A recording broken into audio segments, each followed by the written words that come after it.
할렐루야.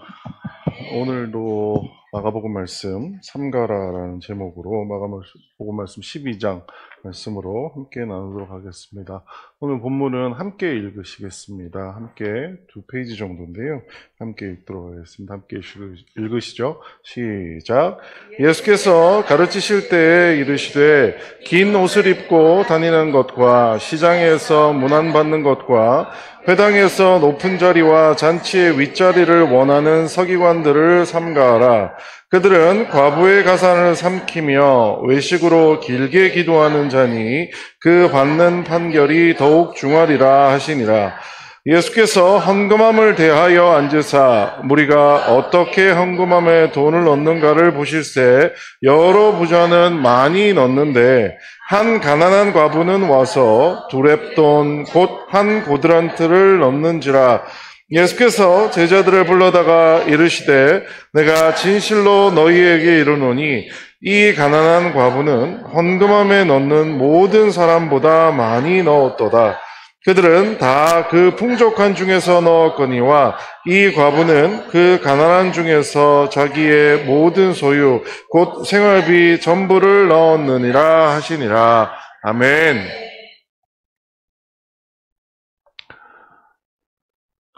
제 안경이 바뀌었죠. 어쩌다 보니 그냥 돋보기를 쓰고 와버렸습니다. 지금 앉아있는 분들이 잘 안 보여요. 양해를 좀 해주십시오. 네. 지난주에 회사 생활을 하는데 한 친구가 저를 향해 거의 소리를 치다시피 한마디를 하더라고요. 이 얘기였습니다. 이사님도 꼰대잖아요. 듣고 처음에는 깜짝 놀랐습니다. 뭔가 직원이 불만이 있어 보여서 그래? 야, 불만이 뭐야? 한번 이제 그냥 가볍게 물어보려고 했던 건데 저는 상상도 못했는데 그 불만이 저를 향한 불만이었더라고요. 그러면서 저한테 하는 얘기가 이사님도 꼰대잖아요. 그래서 야, 도대체 내가 너한테 뭐를 했길래 내가 너한테 꼰대라는 소리를 들어야 하는 걸까? 여러분 어떠세요? 여러분 지난주에 여러분은 꼰대라는 소리 많이 들어보셨어요? 어떠세요? 네. 뭐 듣고 싶다고 해서 듣는 것도 아니지만 듣기 싫다고 해도 듣게 되는 게 요즘에는 저 꼰대라는 말인 것 같아요. 마음을 가다듬고 그 직원에게 물었습니다. 야, 왜? 뭐 때문에 네가 생각하기에 내가 꼰대라는 생각이 들어? 라고 물었는데 그 친구의 대답이 요약을 해보자면 이거였던 것 같아요. 제 말을 들어주는 척 하지만 결국은 이사님 마음대로 하는 꼰대잖아요. 라고 얘기를 하는 거예요. 곰곰이 앉아서 이게 지금 무슨 이야기를 하는 걸까라는 생각을 했습니다. 뭐 여러 가지 그 친구의 서운함이 있었겠지만 마음속으로 그래? 라고 얘기하고 저도 너무 당황스러워서 그 자리에서는 결론을 내지 못하고 우리 잠깐 시간을 가졌다가 좀 이따 다시 얘기하자라고 얘기를 했어요. 곰곰이 생각해 봤습니다. 내가 이 친구한테 꼰대라는 말을 듣고 그 친구가 나에게 화를 낼 정도로 내가 뭔가 이 친구가 잘못한 게 있나? 라는 생각을 한참을 해보게 되었어요. 참고로 저는 이사고요. 그 친구는 저보다는 한참 아래에 있는 직원입니다. 생각을 해봤어요. 엄밀히 따지면 제가 그 친구의 말을 들을 필요가 있나요? 엄밀히 따지면 없습니다. 저 회사가 저한테 직급을 주면서 야 너는 이사해 라고 한 이유는 필요에 따라서 네가 그 일을 다른 사람보다 네가 더 전문가니 네가 알아서 해라는 의미로 직급을 주었다라고 생각을 합니다. 그런데 그 친구는 저를 두고 꼰대라고 표현을 하더라고요. 이유는 간단했습니다. 자기의 말을 들어주지 않는 사람을 그 친구는 꼰대라고 정의하고 있었던 거죠. 가만히 생각해 봤습니다. 내가 누군가의 말을 들어주지 않으면 꼰대인가? 여러분 어떻게 생각하세요? 누군가의 말을 들어주지 않는 사람이 꼰대일까요? 시간이 좀 지나고 나서 그 친구를 조용히 불렀습니다. 야, 네가 나를 꼰대라고 하고 네 기분에 내가 뭐 불만족한 거에 대해서는 충분히 이해는 하는데 제가 T라서 그런지 이 친구에게는 그렇게 설명을 했어요. 네가 정의하는 꼰대가 뭔진 모르겠지만 내가 알고 있는 꼰대란 정의와 네가 알고 있는 꼰대란 정의가 상당히 많이 다른 것 같아. 꼰대라고 얘기하는 건 위키피디아라고 하는 요즘에 나오는 온라인 백과사전이라는 것을 찾아보니까요. 권위주의에 기반해서 나왔다라고 얘기합니다.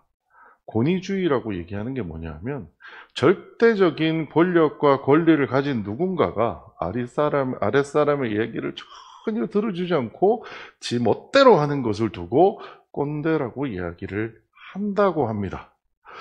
어찌 생각하면 그 친구의 말처럼 그 친구의 말을 들어주지 않은 제가 꼰대처럼 보이기도 한 것 같아요. 이럴 수도 있을 것 같아요. 그럼 뭐가 잘못됐지? 내가 아무리 생각해도 나는 꼰대는 아닌데 뭐 때문에 그렇지? 라고 생각을 했을 때 제일 큰 게 이거더라고요.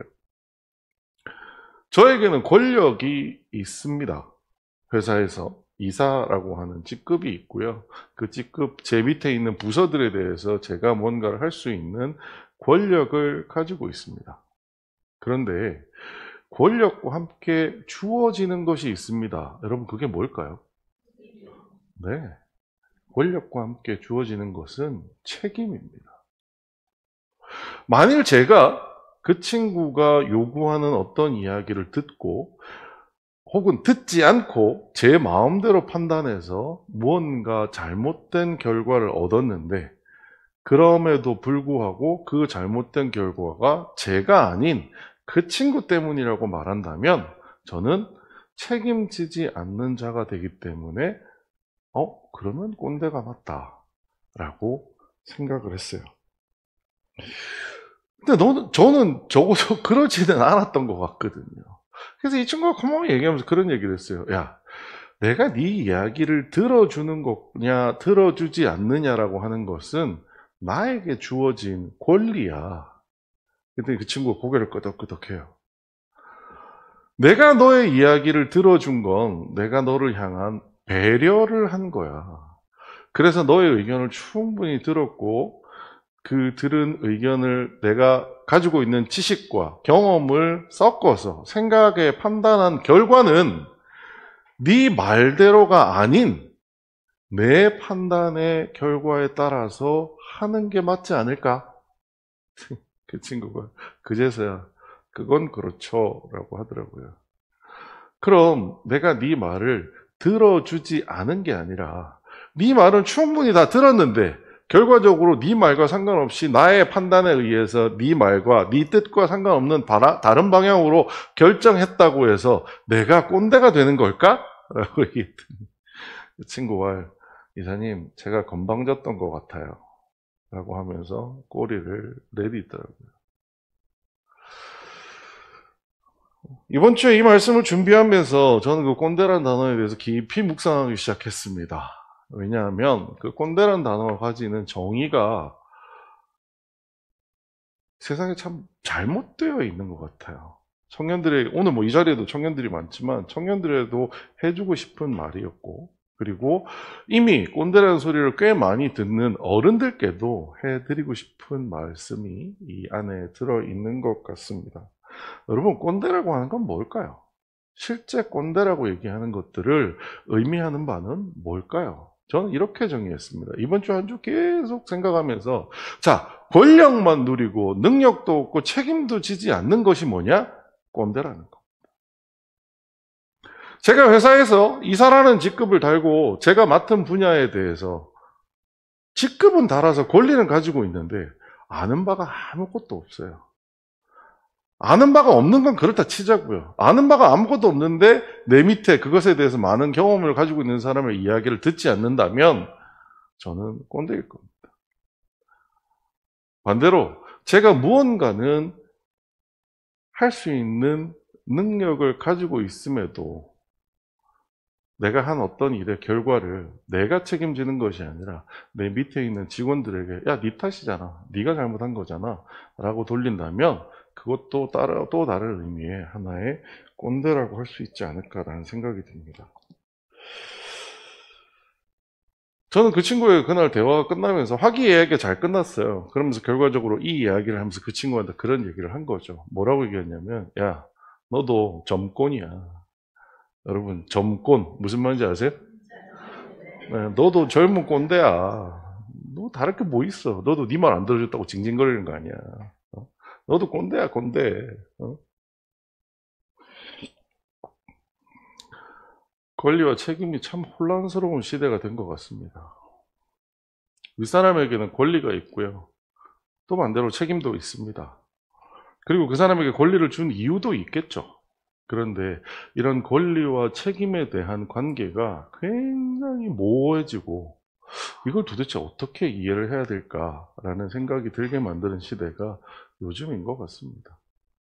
친구들은 와서 무언가 하나를 지적만 하면 그거는 꼰대라고 얘기합니다.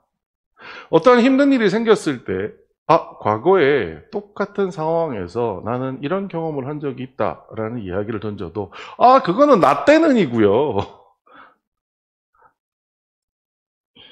점점 세상이 뭐가 옳은지 그른지 판단하기가 어려워지는 세대가 되어가는 것 같습니다.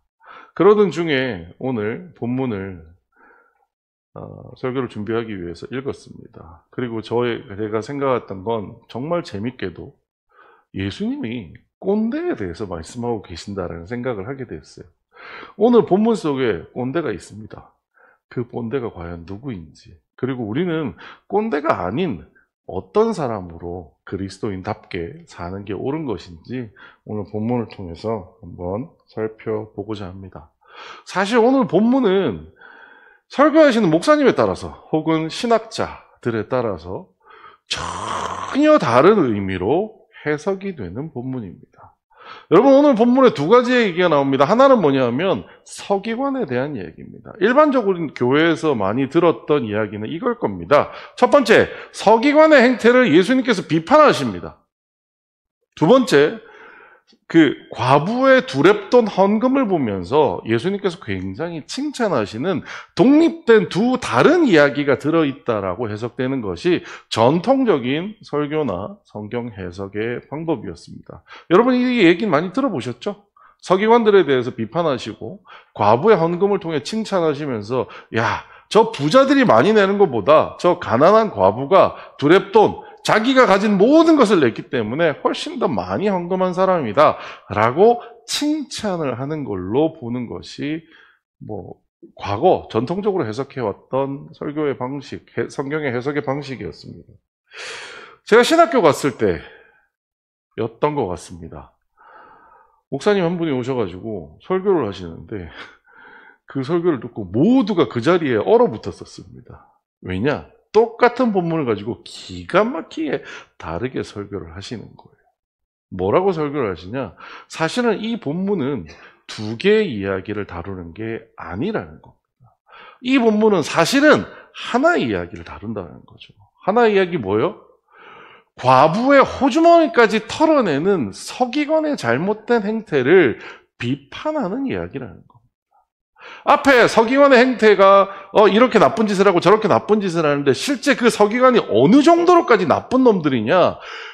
자기가 먹고 살라고 가지고 있는 그 두렙돈마저도 교회 바치라고 얘기하는 못된 놈들이다 라고 그 뒤에 얘기가 서기관의 잘못된 행태의 예시라는 설명인 거예요.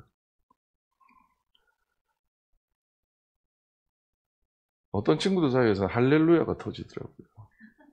그래서 제가 왜? 너한테 왜 할렐루야? 그랬더니 저 뒤에 본문이 너무 항상 부담스러웠대요. 왜요? 교회에다가 몽땅 다 갖다 바치라는 소리니까 설교를 하면서도 아무리 헌금이 중요하고 하다지만 어떻게 성도들한테 몽땅 다 갖다 바치라고 해요. 그런데 저렇게 기가 막히게 해석해 주시니까 너무 좋은 것 같아요.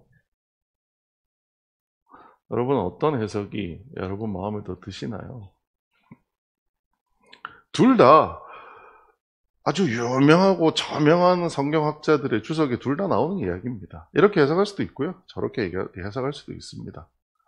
오늘 저는 왼쪽의 이야기도 아니고 오른쪽 이야기도 아닌 전혀 다른 관점의 이야기로 해석을 해볼까 합니다.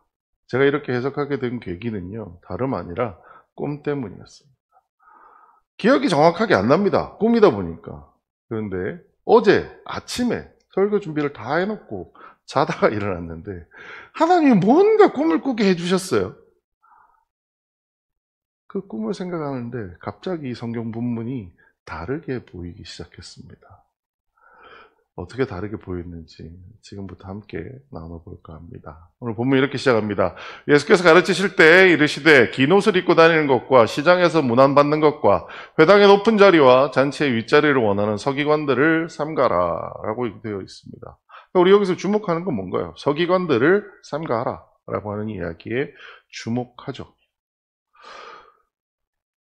그들이 잘못한 행동으로 보이는 것들입니다. 첫 번째, 긴 옷을 입고 다니는 것, 시장의 문화를 받는 것, 회당의 높은 자리에 앉는 것, 잔치의 윗자리에 앉는 것이 과연 정말 잘못된 행위였을까요? 오늘 본문에 예수님께서 비판하는 그 상대가 서기관입니다. 서기관이 이 당대에는 성경에 대한 지식도 많고 뭐도 많아서 여러 가지 역할들을 많이 했지만 다른 바리새인이나 다른 사람이 절대로 하지 않는 역할 중에 한 가지가 서기관만 하는 일이 있었습니다. 그게 뭐냐면 재판관입니다. 오늘날에 있어서 재판관을 우리 한번 생각해 봤으면 좋겠어요. 제가 개인적으로 굉장히 존경하는 천정호 판사라는 분입니다. 부산에서 애들 이렇게 계도하시는 걸로 유명했던 판사님이죠.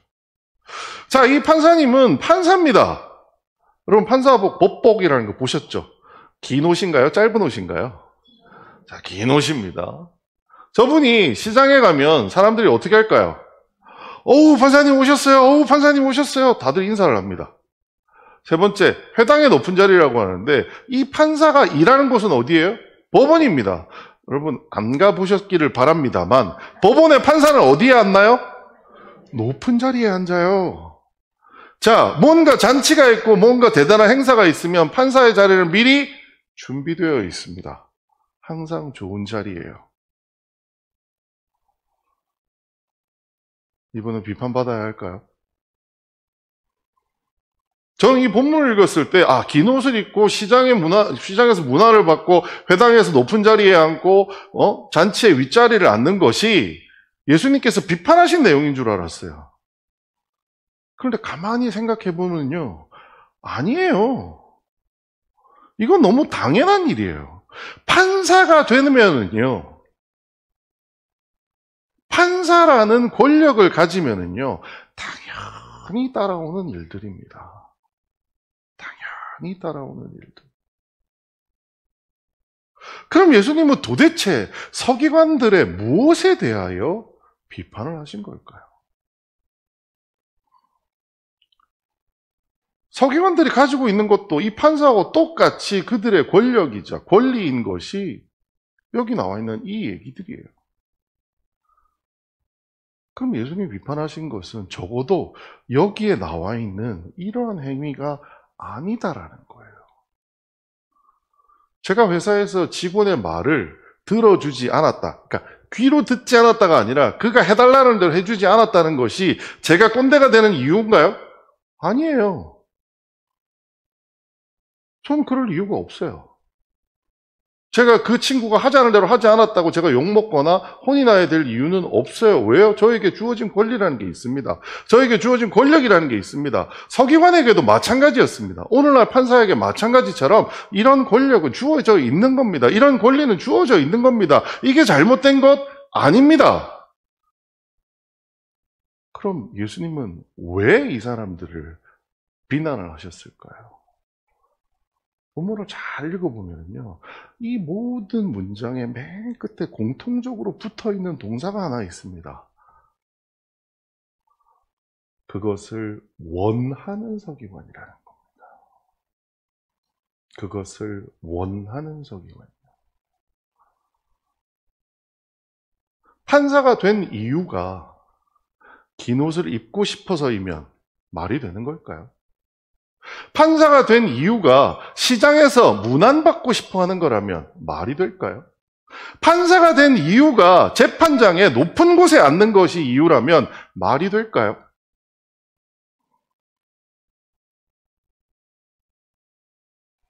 예수님이 비판하신 건 그들이 가지고 있는 권리를 비판하신 것이 아닙니다. 그들이 지나칠 정도로 자기의 권리만을 주장했기 때문에 그것을 비판하신 거죠. 요즘 사회에 복잡하고 어려운 문제가 많습니다. 특히 제 친구가 의사로 일을 하고 있고 대학병원에서 중요한 자리에 있는 친구다 보니 이 친구에게 그런 얘기를 듣습니다. 이 친구는 의사 정원이 늘어야 된다라고 주장하는 친구였어요. 다만 지금 정부에서 얘기하는 것 같이 이렇게 빠르게 급속도로 늘리는 것만은 문제가 있다라고 얘기를 하더라고요. 그래서 제가 그 친구한테 어느 날 전화하기도 사실 조심스러웠습니다. 왜냐하면 뭐 너무 바쁜 게 뻔하니까요. 전화했어요. 야, 힘들다는데 괜찮아? 너 어디 있어? 너도 파업해서 나갔어? 병원은 나가고 있어? 라고 했더니 그 친구가 저에게 대뜸 하는 얘기가, 나 의사야. 알지? 네가 의사인 걸 누가 몰라? 근데 내가 어디 있냐를 왜 물어? 나 의사야. 그래, 알아. 뭔 소리야, 이게. 그랬더니, 의사는 병원에 있어야 되잖아. 나 지금 병원에 있어. 애들 다 나가가지고, 앞에 호텔 하나 잡아놓고, 집으로 퇴근도 못하고, 호텔에서 잠만 자고, 병원에 앉아 있어. 그러더라고요.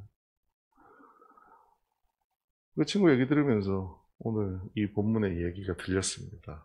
여러분, 너무나 당연한 권리들이 있습니다. 그 친구도 퇴근할 권리가 있고요. 그 친구도 경우에 따라서 월급을 올려달라, 직원들을 뽑아달라, 현실에 맞는 의료 정책을 해달라라고 얘기할 수 있는 권리를 가지고 있습니다. 그게 잘못된 걸까요? 저는 그렇지 않다라고 생각합니다. 저는 그 수많은 데모하는 친구들을 보면서 그들이 데모할 수 있는 이유 중에 한 가지도 이 제 친구와 같은 친구들이 아직도 병원을 지키고 있기 때문이 아닐까라고 생각을 해봅니다. 물론 저의 뭐 견해가 이게 옳으냐 저게 옳으냐는 아직은 저는 잘 모르겠습니다만, 우리는 쉽게 착각할 수 있는 건 이겁니다. 왼쪽에 있는 저 일들이 불법적이고 잘못된 일들이라고 착각할 수 있습니다. 마치 우리 회사에 제 후배가 저를 보면서 자기 말 안 들어준다고 저를 꼰대라고 욕하는 것처럼 그 사람에게 당연하게 주어진 권리를 우리가 욕하는 것은 안 될 일입니다. 반대로 예수님께서 비판하셨던 것은 그 일만이 마치 자기가 그 직업을 가지게 된 이유인 것처럼 그것만을 원한다면 그거는 잘못되었다라는 거죠.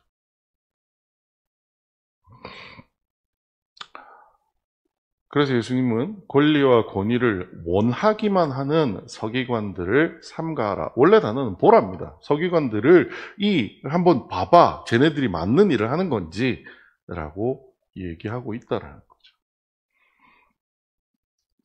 그리고 사실 예수님께서 서기관을 가장 비판하는 가장 중요한 부분 그 뒤를 따릅니다. 그들은 과부의 가산을 삼키며 외식으로 길게 기도하는 자니 그 받는 판결이 더욱 중하리라 하시니라. 별거 아닌 것 같이 그냥 아주 평이한 문장으로 구성되어 있는데요. 우리는 이 문장을 정확하게 이해해야 됩니다. 서기관들은 뭐 하는 사람이냐? 첫 번째, 과부의 가산을 삼키는 자들입니다. 어떻게 해요? 그들이 가지고 있는 법의 지식을 가지고 이 과부들의 돈을 빼앗거나 하는 일들을 했던 것이 서기관들의 문제였다는 거죠. 뭐요? 악행을 저지른 자들입니다. 악행을 저지른다는 것만 하더라도 예수님한테 혼이 나야 되는 사람인데 이들은 한술 더 뜹니다. 어떻게 해요? 외식으로 기도하는 거죠. 뒤로는 악행을 저지르면서 앞에서, 사람 앞에서는 어떻게 해요? 선한 척하는 자들이라는 거예요.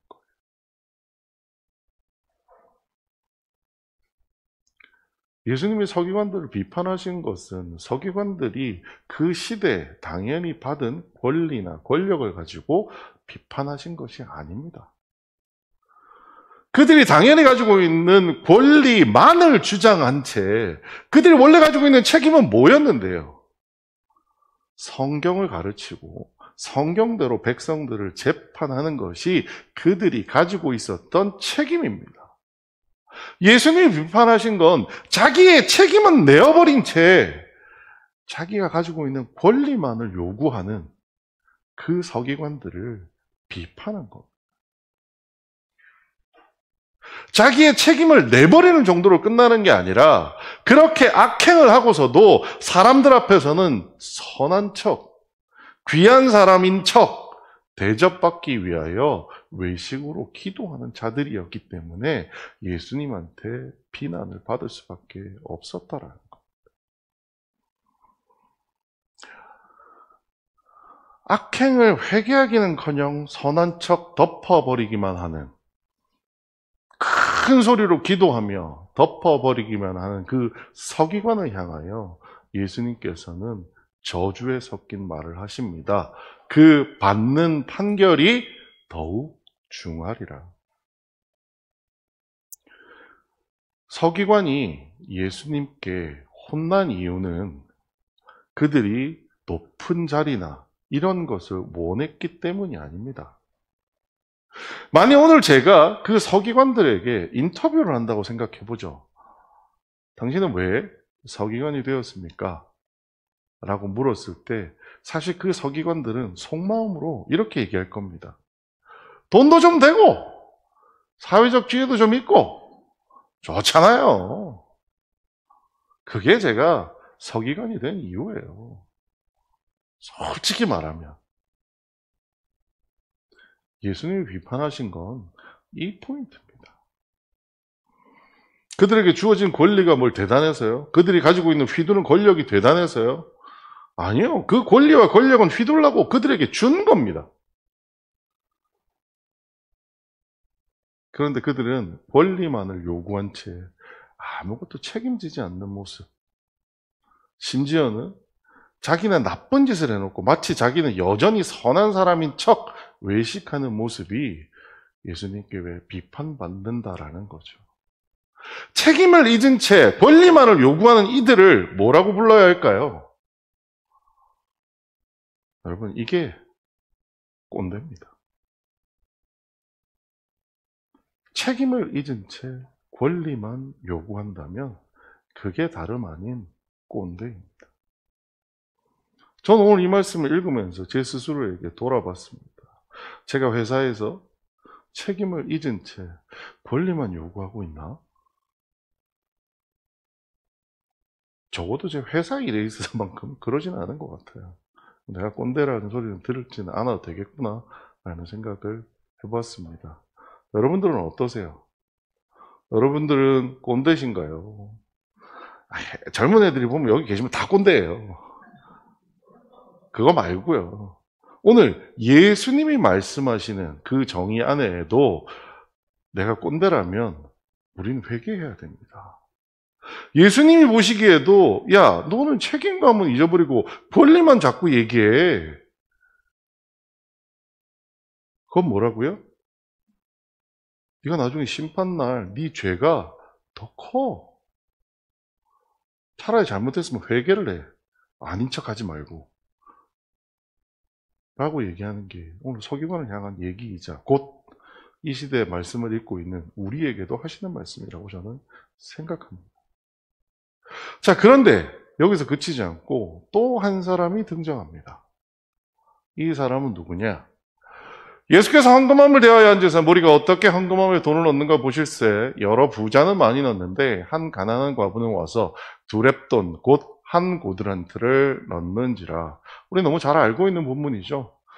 예수님이 회당에 서서 헌금 넣는 사람을 보고 있는데 부자가 와가지고 막 헌금함에 확 쏟아 넣는 거예요.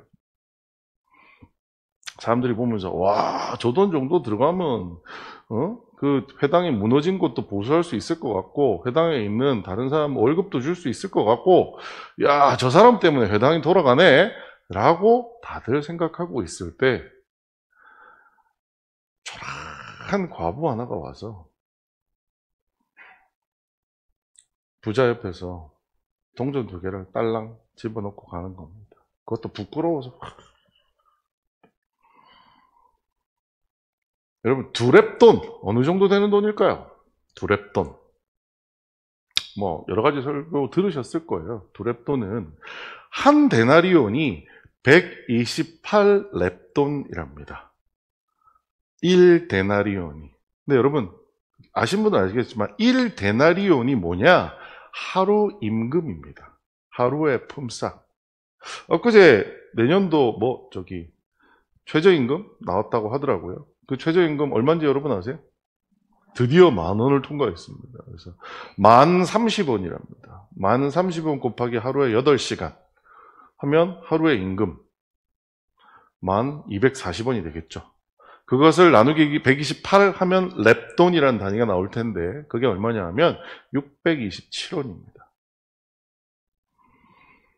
요즘 점심시간에 얼마 전에 좀 유명한 곳이긴 하지만 콩국수 먹으러 갔습니다. 여러분 콩국수 한 그릇 얼마쯤 할 것 같으세요?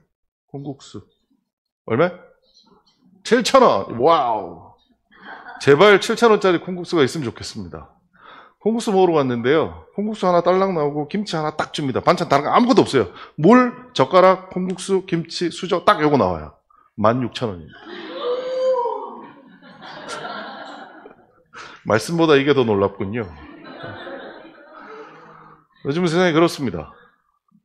자, 콩국수 한 그릇에 16,000원 하는 세상에 어떤 여자분이 교회에 오셔가지고 조용하게 627원. 여러분 최근 동전 보신 적 있으세요? 전 동전 자체를 본 적이 없어요. 근데 봉투에 딸랑딸랑 소리가 나는 동전을 627원을 넣어서 헌금을 한 겁니다. 그리고 어떤 누군가는 교회에다가 한 500만 원 헌금을 했어요. 여러분 보기에 누구의 헌금이 더 커 보이세요? 응? 500만 원 헌금이 더 크잖아요. 우리 눈에는. 근데 예수님은 뭐라고 하세요? 좀 다르게 얘기하시죠? 오늘 저는 조심스럽지만 요거 한번 얘기 드려보고 싶어요. 만일 내가 하루에 2만 원을 벌어요. 그럼 11조는 얼마 내야 될까요? 2만 원을 벌면 11조는 얼마 내야 될까요? 산수잖아요. 2만 원을 벌면 11조는 얼마 내야 될까요? 보통 2,000원 이렇게 생각하지 않으세요? 참 조심스러운 이야기입니다만 성경에는 우리가 매일같이 하는 기도가 있습니다. 같이 한번 읽어볼까요? 시작. 우리에게 일용할 양식을 주옵시고. 하나님이 우리에게 뭘 주신다고요? 여러분 2만 원이면은요 콩국수 하나 사 먹지도 못하는 돈입니다.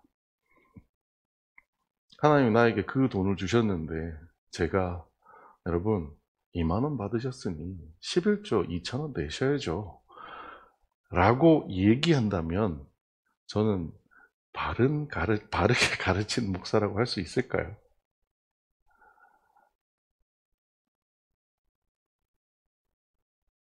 실제 11조는 공식적으로 없어졌습니다. 구약 시대에만 존재하지 신약 시대에는 11조가 없는 게 맞습니다.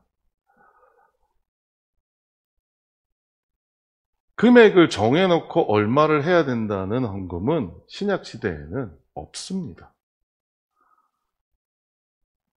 그런데 우리도 알지 못하게 그래도 뭔가 정해주면 편하잖아요. 최소 이만큼은 해야 돼요 라고 하는 거를 정한다는 차원에서 11조 얘기한 겁니다. 직장 다니시는 분도 여러분 헌금, 교회에다 헌금하면 기부금 영수증 한도 얼마인가요? 10%입니다. 마치 그래서 사회도 11조를 인정하는 것처럼 느낌을 받습니다만 사실 성경 속에 신약 시대에는 11조가 맞지 않습니다. 오늘날 장로교라고 얘기하는 그 장로교단의 본산이 있는 곳이 네덜란드입니다. 그 네덜란드 장로교 본산에서 선언을 했습니다. 신약 시대에는 11조를 낼 필요가 없습니다. 라고. 그럼 오늘 우리는 헌금을 얼마를 하는 게 맞을까요?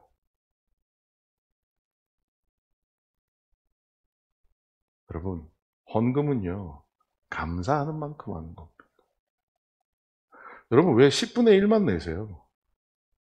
네? 왜 10분의 1만 내세요? 제가 올해 연봉이 올랐습니다.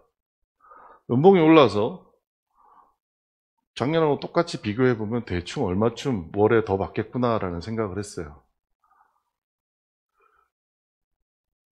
정말 놀라운 건 제가 기대한 금액의 3분의 1도 안 나옵니다. 도대체 왜 이렇게, 연봉은 올랐는데 왜 이렇게 안 줘요? 그랬더니 세금을 다 떼가져갔다. 세상에 세금도 제가 많이 벌면요, 많이 가져갑니다. 하나님을 향한 현금은요, 여러분 11조라는 개념으로 하시는 게 아니라 감사한 만큼 하시는 겁니다. 자, 그런데 그 헌금에 있어서 하나님이 우리에게 약속해 주셨던 일용한 양식보다도 못한 돈을 내가 벌고 있어요. 그들은 헌금을 내야 될까요? 어떻게 생각하세요? 그래도 2만 원도 하나님이 주신 거니까 2천 원은 떼야 되지 않겠어? 라고 여러분 생각되세요? 같이 한번 읽어보겠습니다. 시작. 만일 형제나 자매가 헐벗고 일용할 양식이 없는데 너희 중에 누구든지 그에게 이르되 평안히 가라, 덥게 하라, 배부르게 하라 하며 그 몸에 쓸 것을 주지 아니하면 무슨 유익이 있으리요? 이와 같이 행함이 없는 믿음은 그 자체가 죽은 것이라. 일용할 양식의 기준이 뭐예요? 내가 받는 일용할 양식의 기준은 내가 남에게 베푸는 일용할 양식입니다.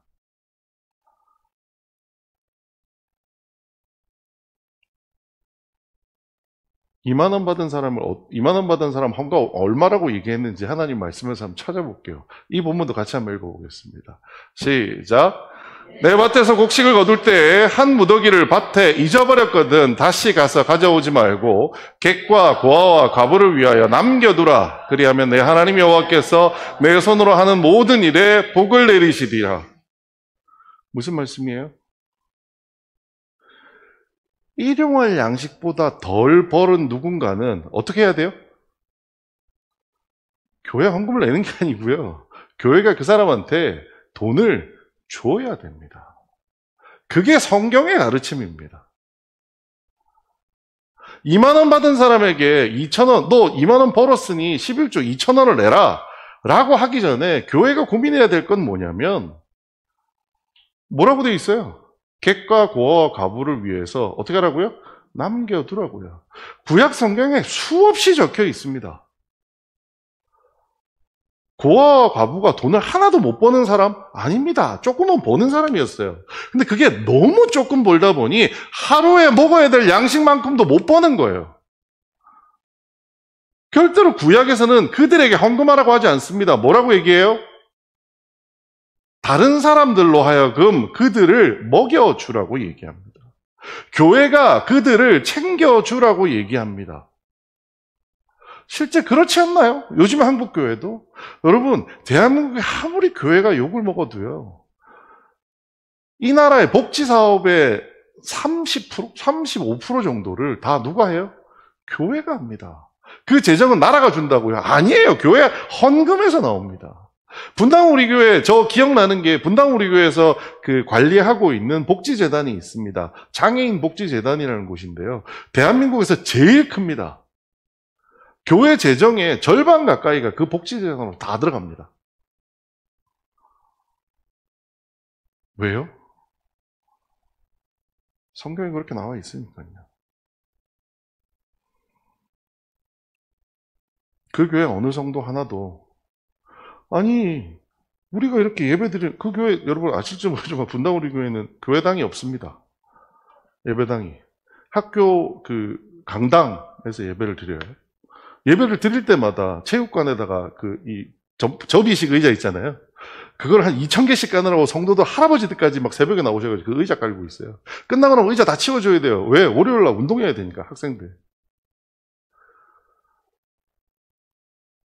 복지재단 케어하지 말고 교회 하나 번듯하게 지으면 되지 않았을까요? 왜 안 할까요?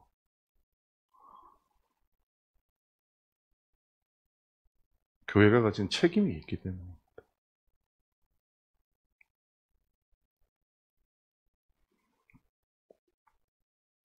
이 과부에게는요,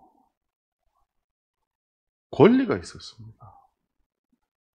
이 회당에 내가 속해 있기 때문에 이 과부는 뭘 받을 권리가 있어요? 구제를 받을 권리를 가진 사람이었어요. 왜요? 성경에 그렇게 나오니까요. 구제를 받는다라고 하는 게 권리라는 표현을 쓰는 게 조금 찝찝하긴 하지만 실제 따져보면 그렇습니다. 이 사람은 교회에 와서 당당하게 하나님의 이름으로 나 배고파요. 나 밥 주세요. 라고 해도 되는 권리를 가지고 있는 사람이었어요. 심지어 서기관의 권리처럼 그렇게 대단한 것이 아니었기 때문에 이 사람이, 이 과부가 교회에 와서 저 밥 주세요라고 얘기한다고 해서 그게 마치 서기관이 예수님께 혼났던 것처럼 원하는 그 권리를 원한다고 해서 혼날 만한 그런 일도 아니었어요. 그런데 그가 어떻게 했나요? 예수께서 제자들을 불러다 이르시되 내가 진실로 너희에게 이르노니 이 가난한 과부는 헌금함에 넣는 모든 사람보다 많이 넣었도다. 그들은 다 그 풍족한 중에서 넣었거니와 이 과부는 그 가난한 중에서 자기의 모든 소유 곧 생활비 전부를 넣었느니라 하시니라.